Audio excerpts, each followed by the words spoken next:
ಸಾಕಾಗದ ಏಕಾಂತವ ನಿನ್ನಿಂದ ನಾ ಕಲಿತೆ.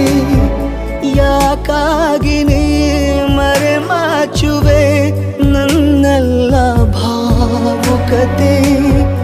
ಸೋತಂತಿದೆ ಸಂಭಾಷಣೆ, ಗೆಲ್ಲುವುದು ನಿನಗೆ ಹೊಸತೆ. ಅಳುವೊಂದು ಬೇಕು ನನಗೆ, ಅರೆಗಳಿಗೆ ಹೋಗು ಹೊರಗೆ. ಇಷ್ಟೊಳ್ಳೆ ಸ್ನೇಹಿತನಾಗಿ ಕಾಡಿದರೆ ಹೇಗೆ? ಮುಗುಳು ನಗಿಯೇ ನೀ ಹೇಳು, ಮುಗುಳು ನಗಿಯೇ ನೀ ಹೇಳು. ಯಾರಿರದ ವೇಳೆಯಲ್ಲಿ ನೀ ಏಕೆ ಜೊತೆಗೆ